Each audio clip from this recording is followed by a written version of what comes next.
Hello mga kapuso, kapamilya, kapatid, kapartner sa Luzon, Visayas ug Mindanao ug usab sa laing suok sa kalibutan.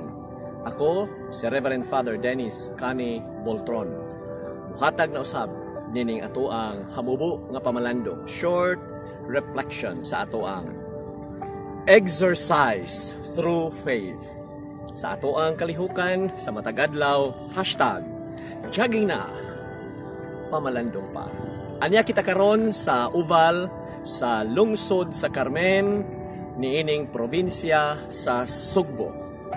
Ang ato karon nga ebanghelyo gikuha gikan ni San Lucas kapitulo 15 bersikulo 1 ngadto sa 3, 11 ngadto sa 32 niining ikaupat nga Domingo sa Kwaresma. Og mga kaigsuonan ko ni Kristo, ang atong santos nga ebanghelyo karon naghisgot kini mahitungod sa sambingay sa prodigal son o anak nga nagmasupilon. Apan mausad kini ang sambingay mahitungod sa sambingay sa maluluyon nga amahan.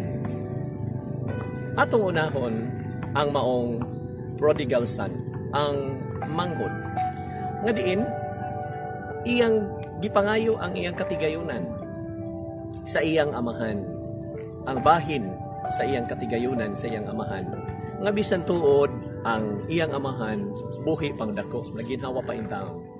Apan gusto sa maong ikaduhang anak nga iyang pangayoon ang iyang bahin busa sa walay paglipod-lipod.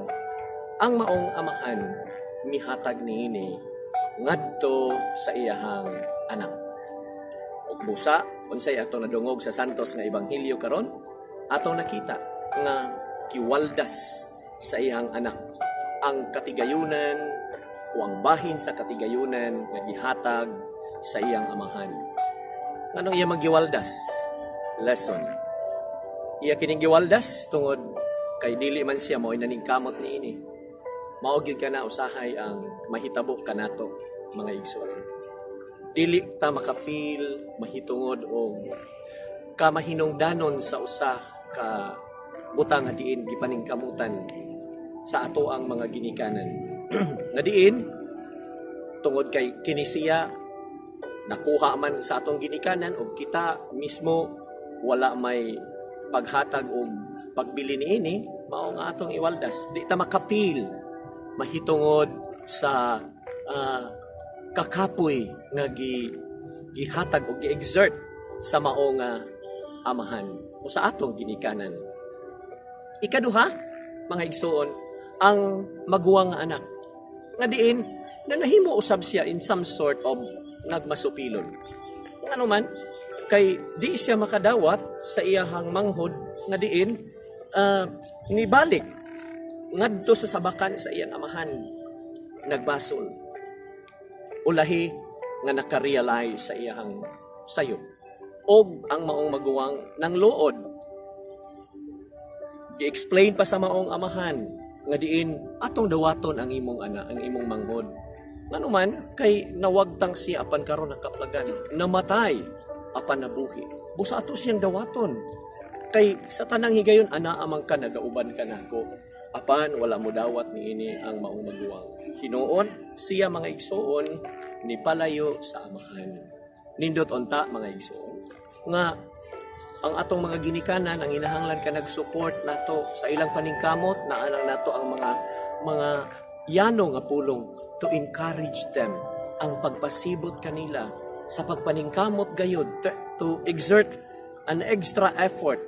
Ngano man kung ikaw anak nga adunay panglantaw sa imong kaugmaon. Mensahe baya kini ilabi na gayud sa mga kabatanunan nga walay laing gihimo kundili ang pagpatuyang lamang sa kaugalingon. Og hinumdumi mga igsoon ko diha ni Kristo nga kining tanan adunay linugdangan. Og atong hinumduman sa atong santos nga ebanghelyo karon nga gitudlo sa atong amahan nga siya walay kinutuban sa kaluoy. Kanunay ni natong madungog, no? ang inyong mismong amahan, ang inyong mismong ginikanan, kana sila walay pangandoy nga diin makadaot kanimo kundili ka maayo. Sumagod katong panahon nga niambak ka sa bintana sa inyong balay, giingnan ka nga ayaw lakaw, milakaw jud ka. Wa ka mo agi sa pultahan. Didto ka sa bintana miagi. Kay niingon man nga ayaw gawas ha. Ayaw gablihi ang pultahan, di man kaniagi sa bintana. Unsay nahitabo o manimog ambak sa bintana, pagbalik sa inyo ha. Unsa may imong nahitabo? Unsa may imong nada? Panuhot sa tiyan. Siyam kabuwan nga pagpaabot sa panuhot minggawas. Adunay linugdangan ang ato mga binuhatan. Mga igsoon ko ni Kristo, mubalik ragyudi ay kanato unsay ato ang gihimo nga dili maayo. Ang maayo padre unsa may mahitabo sa maayo natong binuhatan. Ang maayong binuhatan adunay bunga nga diin maghatag kanato og kaugmaon. Pasumagod kung ang maong prutas lamian kaayo, di ba? Imo gyud kining kuhaon, imo gyud kining tagamtamon, imo gyud pod balik-balikan. Once tested, always wanted. Oo. Mao na sama ni adtong usa ka sugilanon mga igsuon nga ang usa ka nagpabaya sa iyang kaugalingon, usa ka batan-on, bunguton, way ligo, magsilag suroy-suroy.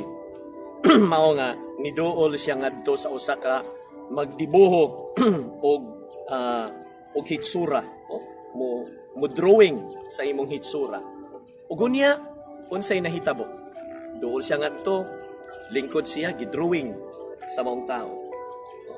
Pag drawing sa maong tao, niya unya taod-taod. Niya humana. Mao ngadto nga iya dayong gihatag. Ningon siya, nganong wa man ko'y bungot dinhi? Nganong guwapo man ko ani nga version? Anong kani man ang imong gihimo para nako? Nan mga igsoon ko din ni Kristo. Niingon ang maong nagdrawing kaniya. Bitaw, mao ni ang akong nakita, mao na akong nakita nimo. Apan akong gihimo karon gidrawing ang usa ka hitsura nga ikaw dili bunguton, guwapo og maalamon. Ngano man kay gusto nako ikaw mao kini. Mao kana mga igsoon ang Ginoo.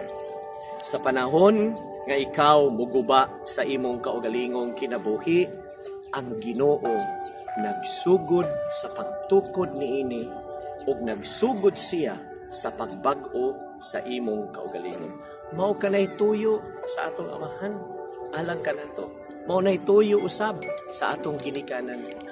Busa mangayo ta sa grasya sa Ginoo sa tanang higayon sa atong kinabuhi. Dili nato mga igsuon sa iluan ang mga pamaagi sa Dios. Ngadto sa maong maguwang hinumdumi, walay luna ang gitawag nato nga pagpangluon. Luuran gani ta, mabaw tag ilong, mabaw tag dunggan. Sorry. Mao na nga sa atong paningkamot sa matag adlaw, dili nato tagaag higayon ang atong kaugalingon nga mawala kaniya. Hinumdumi mga igsoon ko din ni Kristo. Ang kalahian mahitungod sa kaluoy o grasya mao kini. Ang kaluoy maghatag sa usa ka tawong masupilon alang sa second chance, ikaduhang higayon. Ang grasya maghatag sa usa ka tawo og bangkete, feast. Mao mangayo ta sa grasya sa Dios.